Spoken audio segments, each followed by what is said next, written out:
Hi guys, Ronnie here. I'm getting ready to start a new project, but I wanted to share a tip with you as far as lumber cut lists go. Now, if you're an experienced woodworker, I'm sure you figured this out a long time ago. So this is aimed at those of you who are new.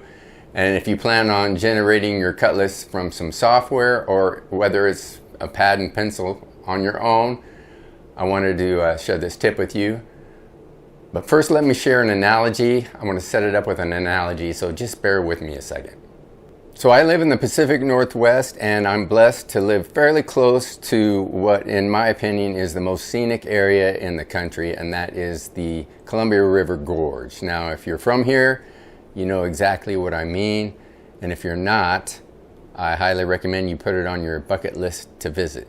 The Columbia River originates up in British Columbia, Canada, and it winds down through the state of Washington, then makes a turn west, and essentially forms the border between Washington and Oregon all the way to the Pacific Ocean.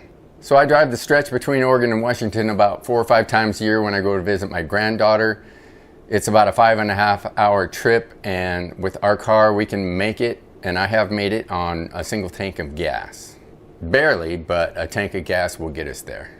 However, I usually fill up about mid-trip in both directions just for the unexpected. You never know what's going to come up. On our last trip, we hit a traffic jam of miles and miles because of construction, so it was a wise thing that I filled up. If you're familiar with the Gorge, you know that the weather conditions can be all over the board. It's known for its wind, famous for its wind. Wind sport enthusiasts love it. In the winter, it can get pretty icy, and the freeway will shut down for a while. It's just, you never know what to expect. So theoretically, I can make it on 1 tank of gas, because I have. Realistically, I fill up just to play it safe.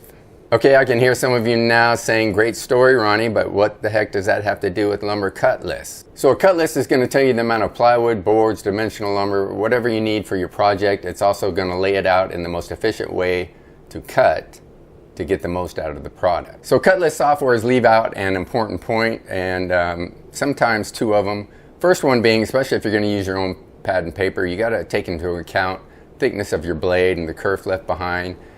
And what I mean by that, let's say you have an 8x4 sheet of plywood and you want 2 4x4 panels.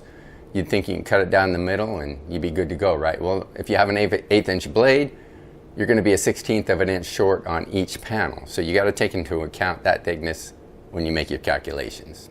Now, fortunately, most of the software will have a field in there that you can fill in what the thickness of your blade is, and they'll factor that into the calculation.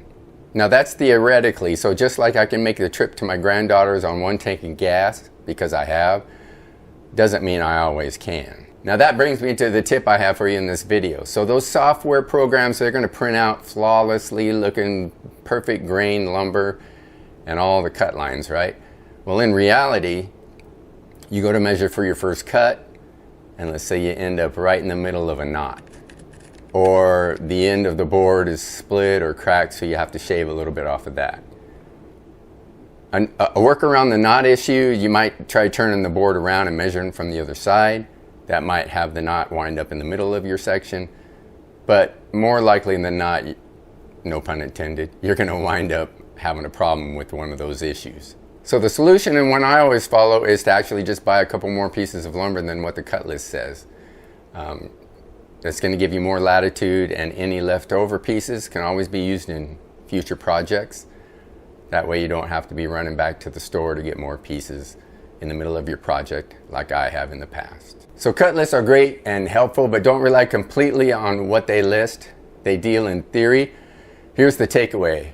Remember my Columbia River Gorge trip, and you'll always have enough to finish your project. Thanks for watching. I'll catch you next time.